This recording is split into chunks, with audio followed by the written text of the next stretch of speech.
Good morning, Michelle Saxman here, and ready to share with you some time with Proverbs 31. And I've been working through the month with a daily devotional through Proverbs with Hope Church of Richmond. So I'm going to start there and kind of plant the seed of what to think about and ponder as I read through all of Proverbs 31. So the reflection and highlighted verse for today is Proverbs 31:25. She is clothed with strength and dignity, and she laughs without fear of the future. Things I tend to take on and wear other people's words, shame, my failures, worry, and insecurity. I don't often feel clothed in strength. Rather, I'm really aware of my weaknesses. Dignity is hard, a lifelong work of character. It's not something you all of a sudden put on like a jacket you find in the closet. When fear and worry fill my mind, there's not a whole lot of room for laughter. What I'm saying is this: it is only by the grace of God that we are able to wear his righteousness and grow into it. It is because of Christ and Christ alone that our weakness can mean more of his strength, and that even in our sinful humanity, he has placed dignity in our hearts. The very creator of our souls holds our future. Joy himself always stays the same and sustains. Although the unknown is scary, we know the one who is holding it all. So let's read now Proverbs 31, sayings of King Lemuel. The sayings of King Lemuel, an oracle his mother taught him. O my son, O son of my womb, O son of my vows, do not spend your strength on women, your vigor on those who ruin kings.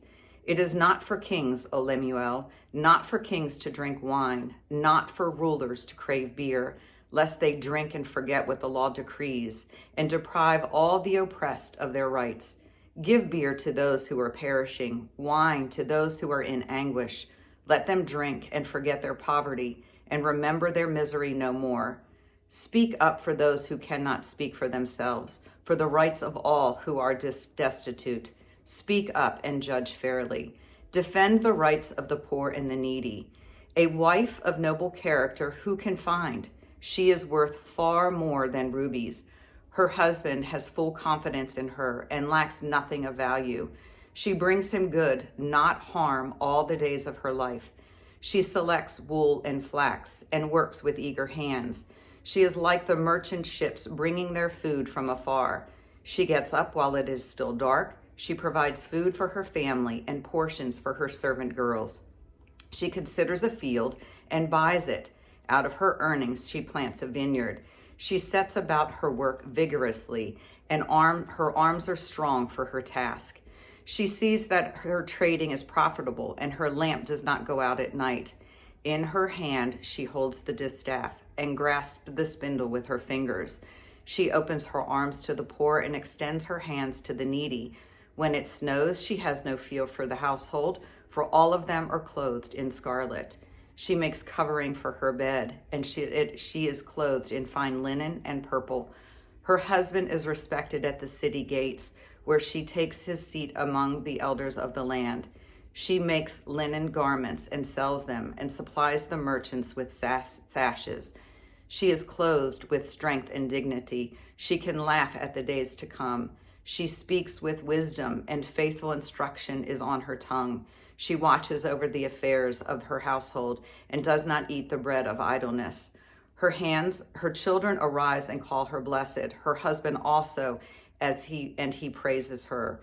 Many women do noble things, but you surpass them all. Charm is deceptive and beauty is fleeting, but a woman who fears the Lord is to be praised.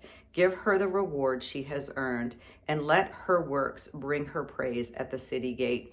You guys, this does not mean we need to be superwoman, be all end all. But actually what it means is that we need to have the seat of the soul being grounded in wisdom to know where we are facing. Are we facing the culture? Are we looking for fleeting and unfulfilling rewards? Or are we seeking, knocking, looking for his face in all of our external circumstances? So take a look today at the garments that you have on.